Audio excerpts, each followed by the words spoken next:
it's a complete overhaul on the coaching staff, and it's needed. This team, this team's coaching staff over the last 4 years has been a disgrace. Belichick was losing it at the end. We all remember the Matt Patricia thing. The Bill O'Brien time was worse. The real problem with O'Brien was he could not pick his staff at all, and he was basically handicapped by Bill Belichick's yes men. Um, but even with Bill Belichick falling apart at the end, he was still better than what we had last year, which was the bottom of the barrel, dude. Mayo was in a bad spot, dude. He was unqualified. He had a terrible roster, and he had the worst staff in the league. I'm telling you, Covington was the epitome of dumb, dude. Like I could not stand Covington. He had no idea what he was doing.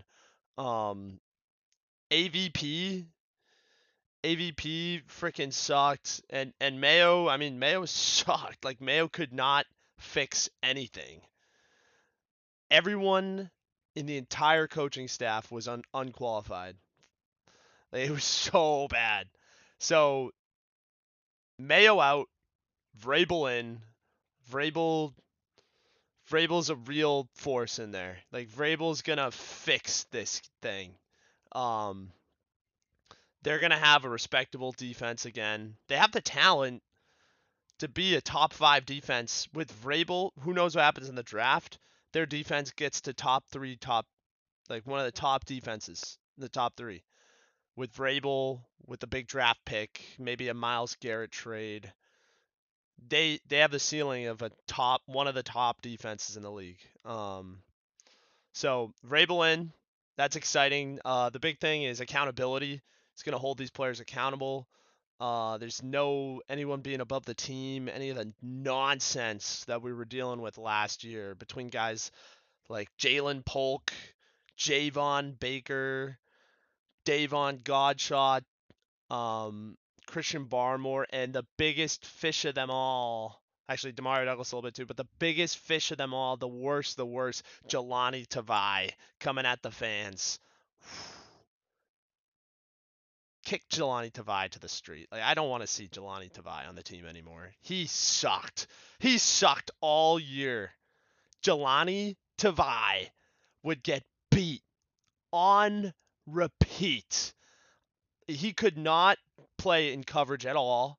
And then, he was part of the softest linebacker core in the league that got ran over by Joe Mixon, Tank Bigsby, and three name the running back. They got ran over for like 6 weeks in a row. It was horrible. What was the game plan for the Patriots defense last year? Bro, they're gonna stack it up front, just run it down their throat. They can't do anything, just run it right down their throat. That stuff's gonna get fixed. So I'm really happy about that. The defensive coaching staff, a lot of Vrabel guys from Tennessee and a couple Cleveland guys. Terrell Williams, your defensive coordinator. I'm excited. I'm excited for that. You've got Zach Kerr on the inside linebackers, Scott Rooker on the safeties, Justin Hamilton on the corners. The corner room is an underrated need for the team. Gonzalez is one of the best corners in the league. He could be number one next year. But other than him, they're small. I think Jonathan Jones lost a step last year. I don't really trust him in a big role again. Um, Marcus Jones, I think, is an athletic player. I think he's fun, but I think he's short and he can get beat over the top by people. But he's a good player. I don't think he can keep up with the elite crop of receivers. Um, so maybe you address that in the second round.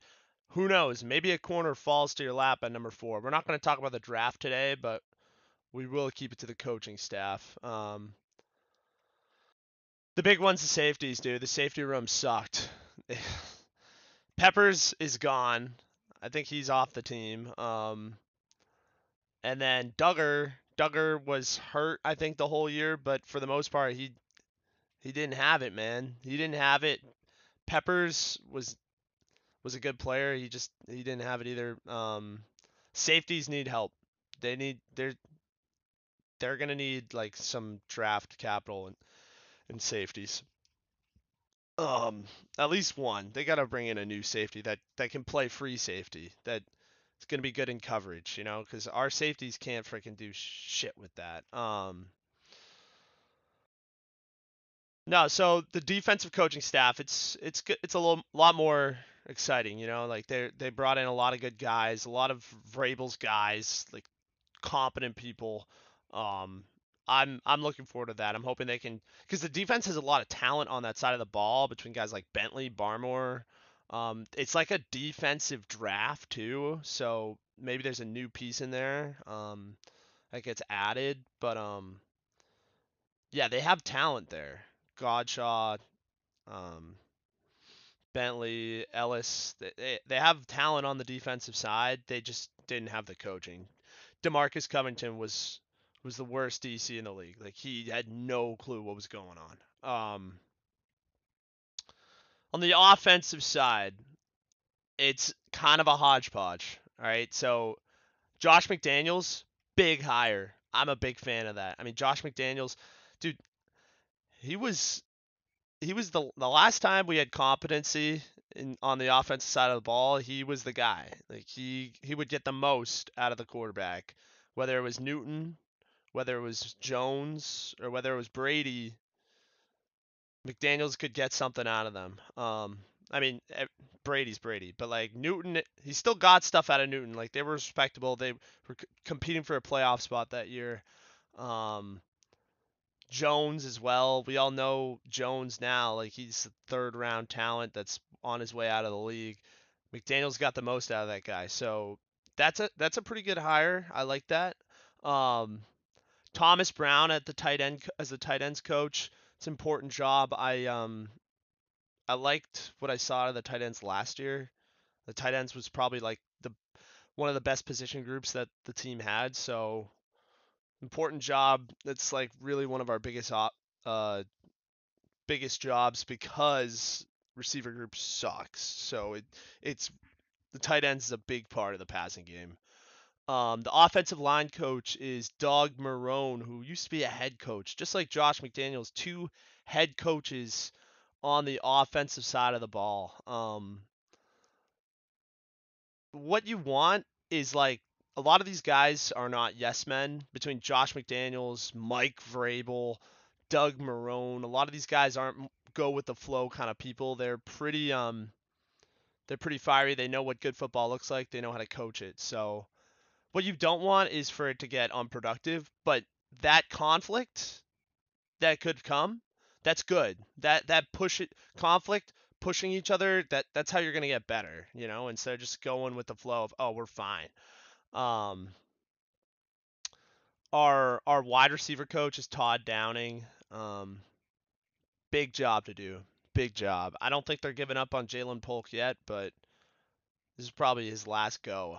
Jalen Polk, ooh, he was bad. He was real bad. But you never know. Like he was a second round talent. A lot of GMs evaluated him as one of the like worthy of a number two second round pick. I don't know. I don't know. And then we have Ashton Grant at the quarter as the quarterbacks coach. Dude, need the quarterbacks are freaking ballers. You just got to develop them. Like Drake May and Joe Milton are freaking beasts. So develop those guys. Cut out the turnovers. You take out the turnovers on Drake May. He's a top 5 QB in the league. Like just get rid of the turnovers.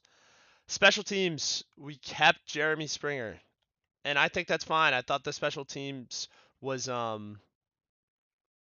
it was a good unit last year. I think it was like one of their I think it was their best unit. Was their special teams. They could get creative with Schooler. Um, they need to figure out like the punter though. Like I'm starting to lose faith in Bryce Baringer, but you'll wait and see.